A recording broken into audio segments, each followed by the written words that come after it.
So, can I test my art skills out on you? Well, even if you said no, I was still going to do it. You may not have the best view of the whiteboard. Sorry, it'll be there at the end if you wanted to catch what I'm drawing on here. I help to lead out a weekly Bible study group, and those of you who are part of that, who are here, know that I love doodling on the whiteboard. And in fact, you're probably surprised that I haven't started doodling yet. But tonight's the night, because I want to draw for you a picture of the gospel. Picture of the good news. So, this story starts with humanity. And humans are created in the what? Image of God. Right. So we'll draw some humans here. And we talked about how on the first weekend, being made in the image of God doesn't mean that we bear like God's biological structure or anything, but that we are called to image Him. We are to reflect His character and His values. Now, how do humans do at this? No, not too well. There are the first two humans. What are their names? Adam and Eve. They disobey God and they introduce something called sin into the world. And we talked about how sin means to miss the mark on what we were created for. We're missing the mark on reflecting God's character. And sin infects the whole world.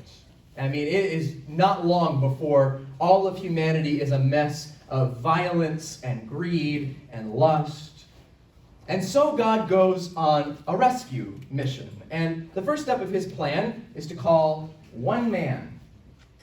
His name is Abraham. And Abraham is told that he's going to be actually the father of an entire nation of people. And what's that nation called? Israel. Yeah. Going to be the father of Israel. I'll draw them here. They're going to be God's chosen covenant people. And the covenant is this partnership between them and God. God is going to bless them and give them laws on how to have flourishing life. And they, in return, if they obey and worship God, will be a testimony to the rest of the nations. They're going to bless the rest of the nations. And God, His character, is going to be revealed through them. Now, how does this plan go? Nope. It's a big fail. The Israelites are just so stubborn and disobedient. Just read the book of Judges, and you'll see how insanely ugly it can get. People who are supposed to be a solution to the problem just end up being huge contributors to the problem. So God, He comes along and He calls another man. And his name is David. David is going to be a king. And as a king, he's going to instruct God's people on how they can best live in a way that pleases God and reflects God. He's going to bring the hearts of the people back to God. But how does David do at imaging God? I mean, he's good, but he's got some major character flaws, right? Adultery and murder. And you look after him, pretty much all of the other kings, they just get like progressively worse, it seems. And things are just getting out of control. So now, look at this story, just for right now. Oh, here, this is David. At first, humanity is called to image God, and they fail. So God calls a nation of people who will image Him so that they can be a blessing to all the nations, but they fail. So God calls one king to instruct the people on how to image God so that they can bless the nations, and he fails down and down and down the line, and you begin to just sense that there is an overpowering force at work here. What is it? Sin. Right. Sin keeps overpowering humanity at every turn, no matter what God is doing in His strategy. And you read all these stories in the Bible of deeply flawed people, and you see that there is just this growing human need for someone who can do for them what they themselves cannot do. The story points forward to someone who can solve this problem. And the Old Testament is basically a giant, help-wanted, Messiah-needed sign. And who applies for the job? Jesus does. See, the reason that God can't accomplish his vision of restoration in the Old Testament is not because he picked the wrong people in this plan. It is that these people and everyone else on the planet is governed by something called sin. So God himself, he has to step in. Jesus will have to do what we can't, image God, to defeat what we can't, sin. And how does he do this?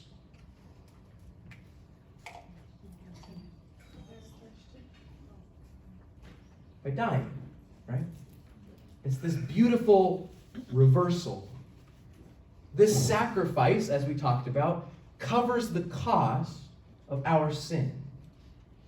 And what I want to talk about for the rest of the evening is what that means going forward. Because the cross doesn't just clean up our spiritual track record, so to speak. It's not that the cross just makes us look shiny and new before God. The cross doesn't just pave a way for us to go to the good place at the end of time. It actually unleashes something incredible in the lives of Jesus' followers. But we'll get there. We're going to start by reading the first specific miracle recorded in Matthew's gospel. And this one story is going to be our framework for unpacking the whole story of the Bible. So let's dive in. Matthew chapter 8. Oh, turning it on would be helpful. When Jesus came down from the mountainside, large crowds followed him. A man with what? Leprosy came and knelt before him and said, "Lord, if you are willing, you can make me clean." So biblical leprosy is not the same as modern day leprosy. In the Bible, leprosy was just a sort of junk drawer word for any type of defiling mold or fungus or skin sore. So this is why you have in Leviticus laws about what to do if your house has leprosy, as well as if grandpa has leprosy. And you're like, what? How can a house catch a human disease? Well, it can also mean mold and mildew. So that's fun. You might have leprosy in your shower at home. But anyway, the leper, he comes to Jesus, and just by doing that, he's already committed a huge no-no. In Jesus' day, lepers were required to stay 50 paces away from anybody who didn't have the disease. I was thinking about having somebody pace that out for us, but I decided against it because you'd be outside the building if you did. So this guy, he breaks every social law imaginable to come up to Jesus. And look at what he says. Just shout out to me. What's a word that stands out in that highlighted section? Willing. Oh, okay, willing. Right, so it's not a question of if Jesus is able to, it's a question of if he's willing to. What's another word in there? If, right. There is a question in his mind. What else? Clean. Right, so in the Bible, no one is ever healed of leprosy. They're cleansed of leprosy. That'll be important later.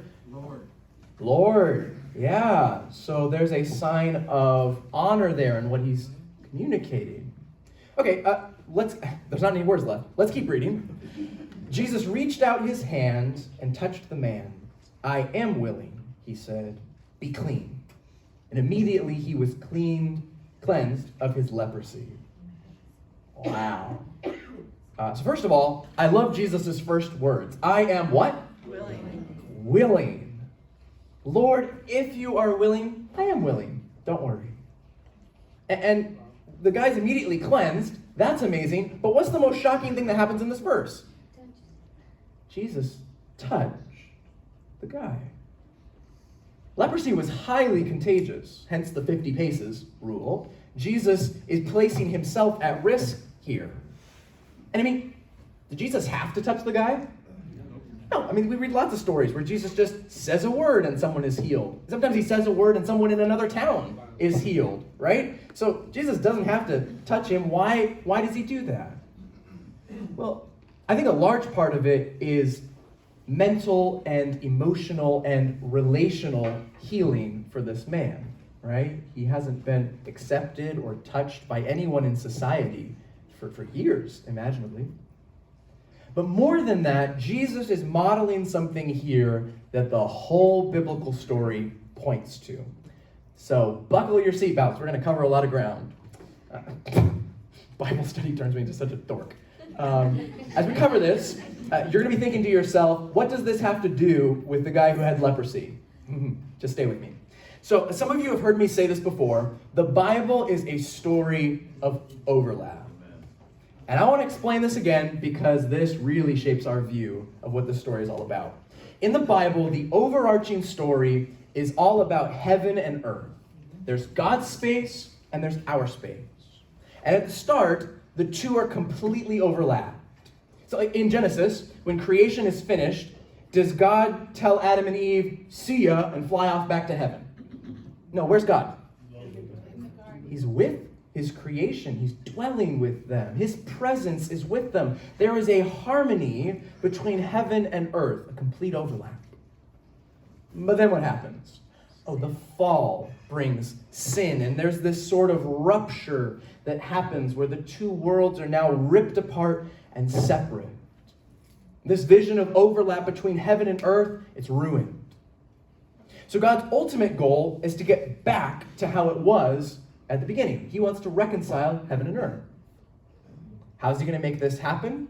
It's through something called judgment. See, what's beautiful about this picture is that judgment here is not about punishment or torture or vengeance. It's about restoration. Judgment comes so that heaven and earth can once again be reconciled together. And I mean, just look at how the story ends. This isn't hard to see. Then I saw a new heaven and a new earth, for the first heaven and the first earth had passed away, and there was no longer any sea. I saw the holy city, the new Jerusalem, coming down out of heaven, prepared as a bride, beautifully dressed for her husband. And I heard a loud voice from the throne saying, look, God's what? Dwelling place is now among the people, and he will what? Dwell with them. They will be his people, and God himself will be with them and be their God. So the Bible begins with the creation of earth and God dwelling with his people. It ends with the creation of a new earth and God dwelling with his people. God wants to reunite heaven and earth. But you can see there's a long gap in there between the fall and the coming restoration. And in this period of separation, God makes provision for there to still be an overlap between heaven and earth. And this is what I want to talk about. This happened in 4 stages, and with each stage, God gets closer. So the first stage was the tabernacle. We talked about this before the break, this giant mobile tent in the center of the Israelite camp. And the tabernacle wasn't just built so that there would be a venue for sacrifices. It functioned as that, but that wasn't the main point. The main point, God tells Moses, is this. Let them make me a sanctuary that I may what? Dwell in their midst. The tabernacle was the overlap where heaven and earth could still meet. So it's like a Venn diagram, right? The tabernacle became the shaded place in the middle where heaven and earth could still coexist. Later, Solomon would give the tabernacle a permanent upgrade with the what? The temple. Right, he built the temple for God. Same idea, just bigger and better. A place for God's presence to dwell with his people. So it's cool. If you read about the design of the tabernacle, you'll see, you really can. There's like 20 chapters of just blueprints for this structure in the book of Exodus. It's riveting reading. But you'll see that there is all of this Eden imagery woven into the design of the structure. Why? Because it's going to be an Eden space, a place where God and humanity can dwell together. So here's why we're talking about this. The temple and the tabernacle become holy spaces. Holy. Now, this isn't really a word that is used outside of religious circles. And if it is, it's usually in a condescending way, right? Like holier than thou or something like that. But in the Bible, lots of things are called holy. Places, people, things, times. And in every case, the meaning is the same. If something is holy, then it is unique or set apart. Things that are holy are treated with special care. You behave differently with them. So a good example of this is the operating room of a hospital. Do you walk into the operating room with a runny nose or dirty shoes? No, you don't. Why? Because that room is a holy space. It's unique and set apart, and you take care to not defile the integrity of that space. So likewise, when God dwells with the Israelites, they need to take care to not defile this overlap.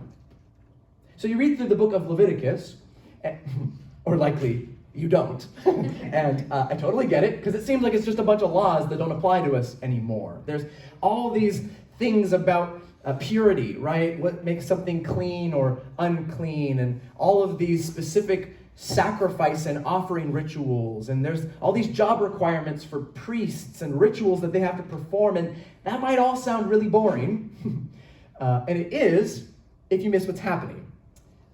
Leviticus is not a code book of laws. It is a recipe for Israel to be in relationship with God. This is how they can coexist in this overlap. There's a key verse in the middle of Leviticus where God says, "Be holy, for I am holy." Meaning, if I dwell with you, things need to change around here. And remember, why is God doing this? It's the whiteboard. He's called this nation of people to bless all of the nations of the world. Because God is their God, and he dwells in their midst, they will look and act differently than the rest of the world. And this will be a reflection of God's holiness. They will image God, and the overlap will grow larger and larger and larger. So what's the problem with this system? Why doesn't it work? Oh, right. Because humans. Try as we might, we can't be holy on our own.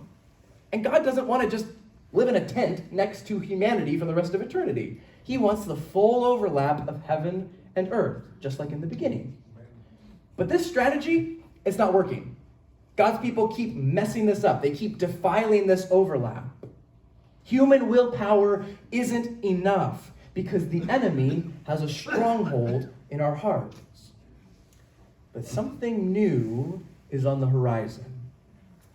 In the midst of all of Israel's mistakes, the prophet Isaiah gets this wild vision where he is transported in a vision to the throne room of God. He says, "I saw the Lord high and exalted, seated on a throne, and the train of his robe filled the temple. Above him were seraphim, each with 6 wings. With 2 wings they covered their faces, with 2 they covered their feet, and with 2 they were flying, and they were calling to one another, 'Holy, holy, holy is the Lord Almighty. The whole earth is full of his glory.' At the sound of their voices, the doorposts and thresholds shook, and the temple was filled with smoke." Whoa. So what would your reaction to this be? Amazement. Awe. This majestic sight is overwhelming. And here's Isaiah's reaction. "Woe to me, I cried. I am ruined, for I am a man of" what? Unclean lips. "And I live among a people of" what? Unclean lips. "And my eyes have seen the King, the Lord Almighty." What's his reaction? Horror. He thinks this is the end of him. Why? Because he's unclean. And he just entered into holy space. He's defiled God's space. And there are stories in the Bible of people who touch holy objects or enter holy spaces when they shouldn't, and they get killed. And Isaiah knows this. So he says, "I'm toast." Then we read this. "One of the seraphim flew to me with a live coal in his hand, which he had taken with tongs from the altar." That's not good. Now a heavenly being is flying towards you with a hot coal. But look what happens. With it, he touched my mouth and said, "See, this has touched your lips. Your guilt is taken away, and your sin is" what? Atoned for. Wait, what? When the coal touched Isaiah, it took away his sin. See, a radical shift has happened here. Up to this point, it's always that the people need to clean themselves up before entering into God's presence. But this is something different. Here, God doesn't need to be protected from our impurities. It's just the opposite. our impurities are endangered by God's holiness. Isaiah here is getting a vision of what God has in store. No longer will God only dwell with his people if they make themselves holy. Rather, he will dwell with his people and make them holy as a result. And this happens not through another building, not through another ritual, but through a person. God himself comes as a man, Jesus. John writes this at the start of his gospel: the Word became flesh and made his what? Dwelling among us. We have seen his glory, the glory of the one and only Son who came from the Father, full of grace and truth. So the Greek word for dwelling there is literally to pitch a tent. What John is saying here is that Jesus tabernacled among us. Heaven and earth have overlapped again because Jesus is the new temple, so to speak. Matthew, in his gospel, he calls Jesus Emmanuel. What does that word mean? God with us. God is dwelling with humanity, literally, in the flesh. And notice something that happens during Jesus' ministry. So I'm going to put a verse from Numbers on the screen. This is one of those commands about ritual purity. And these are 3 kinds of people told to stay outside the camp.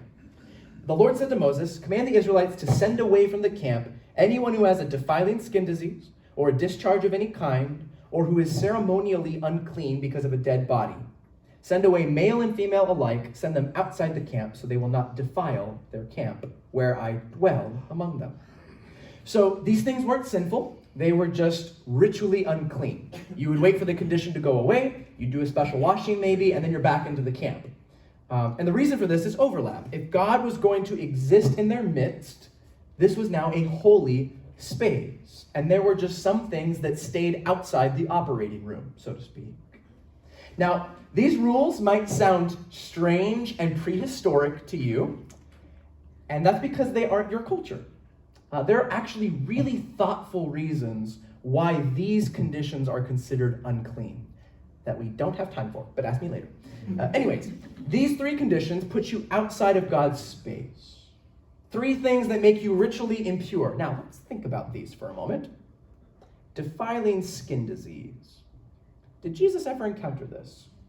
Oh yeah, he just touched a guy with it and it healed them. A discharge of any kind. Did Jesus ever? Oh yeah, there was that woman who had an issue of blood for 12 years and she touches Jesus' robe and what? It heals her.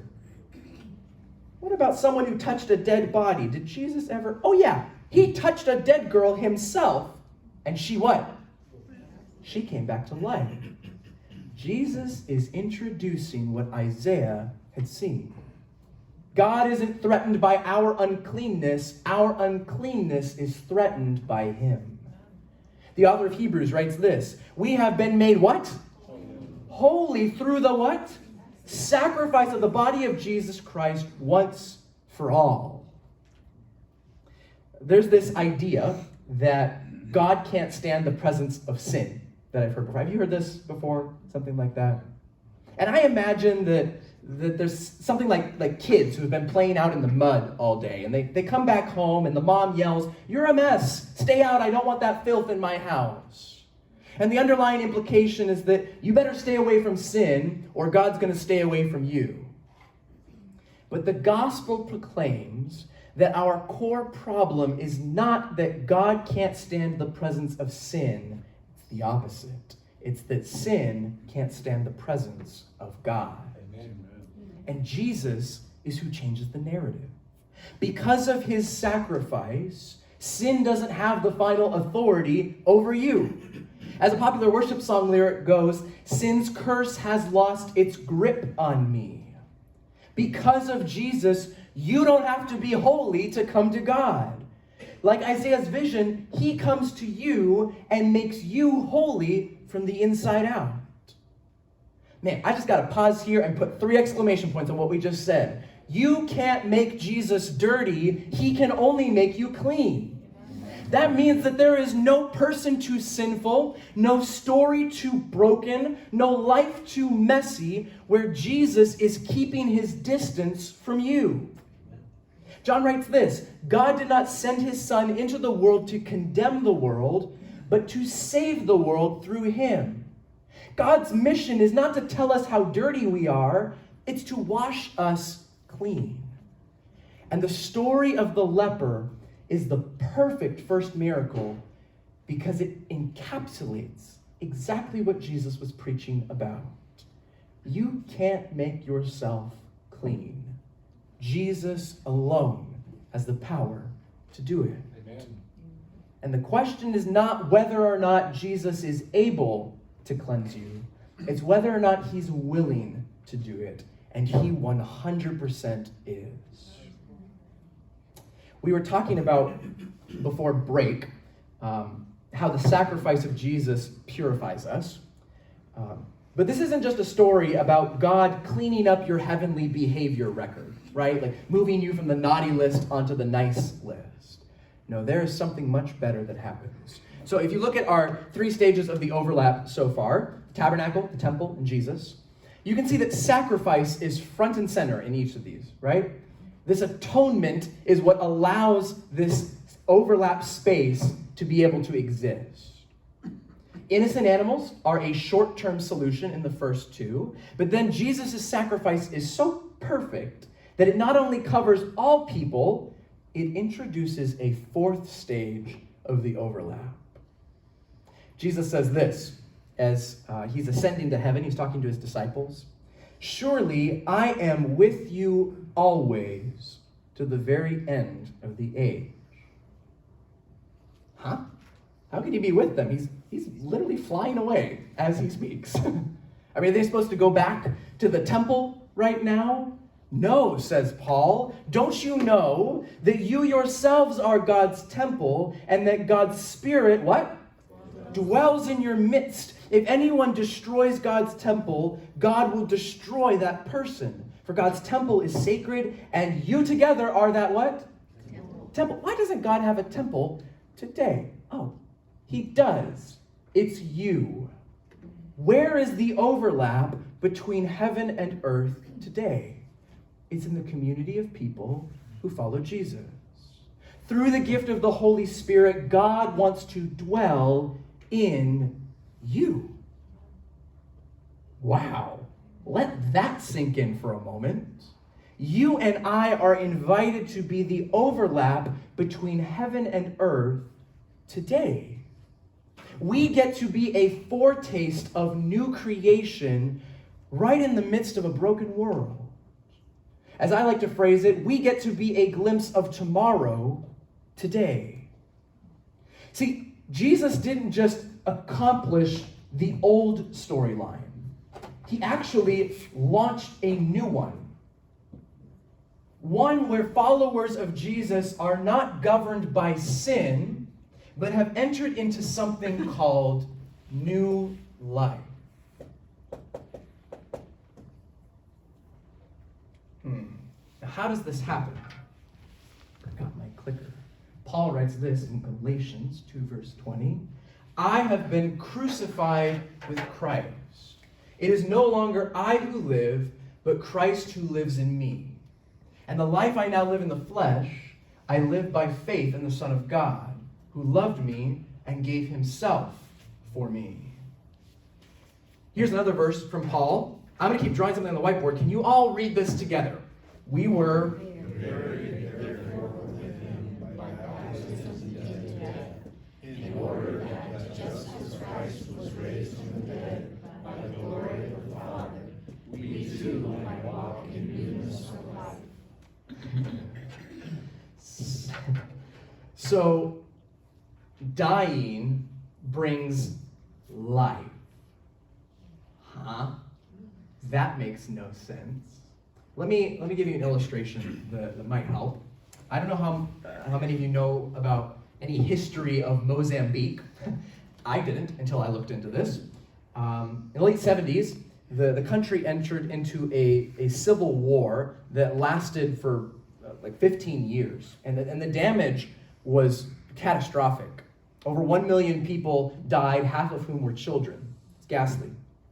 And when you have a war that lasts 15 years in your country, there's going to be people who have lived through it carrying a lot of psychological trauma, right? Horrific baggage. What many of them have seen and experienced has scarred them for life. And when the war ended in 1992, there was another problem: weapons. All over the country, 7 million guns remained stockpiled in various areas and homes. There was peace, but the situation was very volatile, right? Violence could erupt at any moment. So the government worked with a number of nonprofit organizations who helped to disarm and to demilitarize the country. And one of those programs offered a trade-in value for weapons. You would bring in your weapons, and they would either give you a little bit of money or an agricultural tool that you could use to help start a living. So these organizations, they would take the weapons that got turned in and melt down and recycle a lot of them, but they also used some of these weapons to create works of art. And the most famous one of these is this one. It's called the Tree of Life.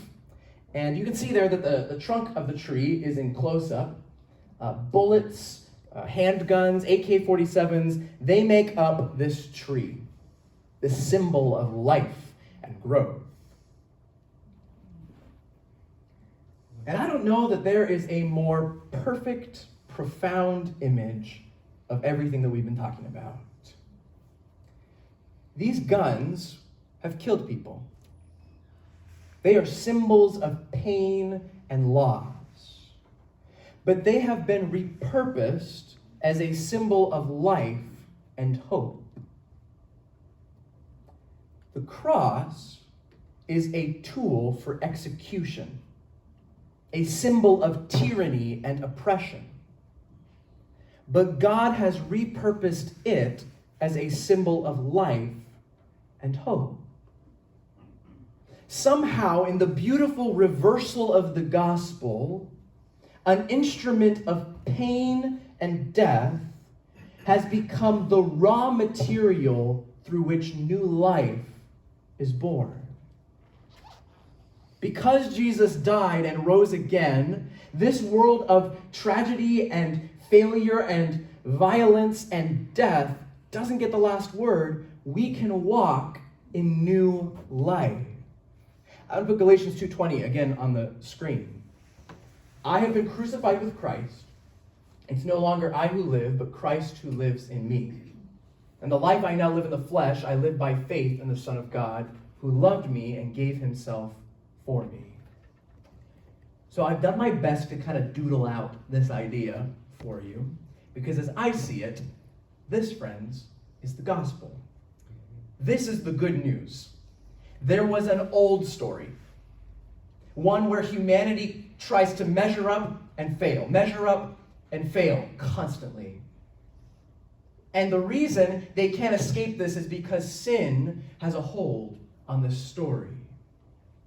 There's something wrong with humanity at a heart level, but Jesus comes in and he accomplishes what humans couldn't. He puts an end to this story. And how does he do it? He does it by dying. A beautiful reversal. But Jesus doesn't stop there. His death and resurrection doesn't just end this story, it launches a new one. One governed not by sin, but by what? New life, where God's Spirit dwells in the lives of his followers. And it makes them clean from the inside out. This overlap between heaven and earth that's coming gets a head start here and now in lives of the followers of Jesus.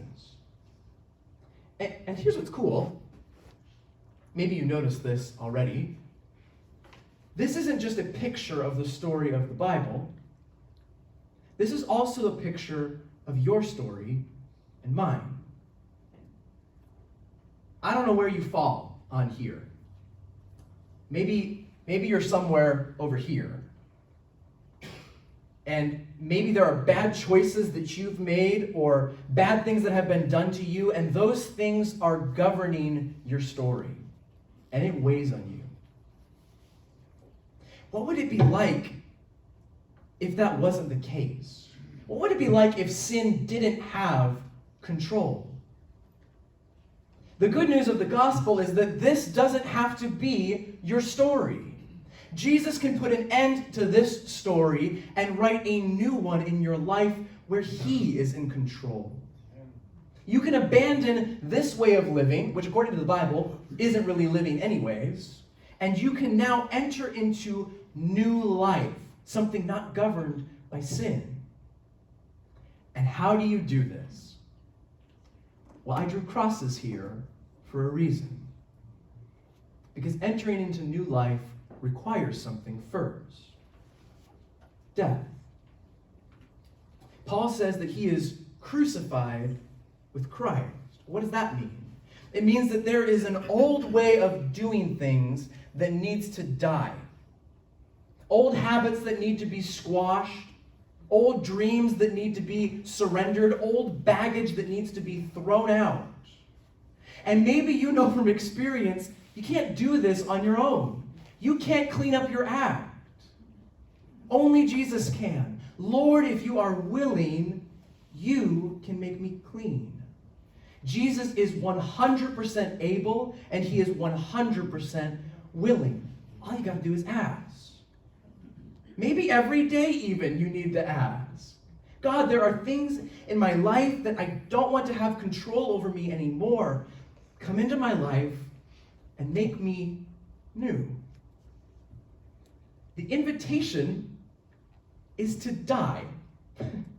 And that might not seem like better news to you, but it totally is. Jesus says to take up your cross and follow him. Die to your old way of trying to measure up and get by and find meaning apart from God, because that just ends in failure and destruction. The invitation is to let Jesus into your heart, and when he comes in, he makes you clean from the inside out.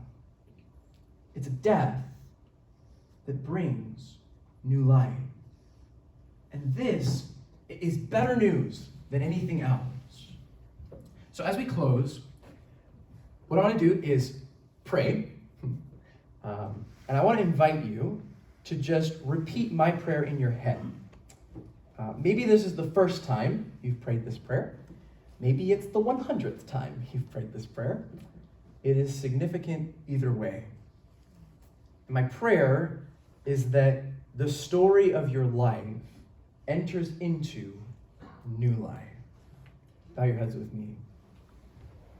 Father in heaven, I know that I cannot make myself clean. There are things in my life that need to die. There is an old way of trying to do life that isn't working. I want to pray that you come into my heart, that you will dwell in me, and that you make me clean from the inside out. I want to be a space that points people to you. I'm sorry for the areas of my life where I have fallen short of reflecting you. And I want to, from this day forward, enter into new life where you are in control. I love you. Amen.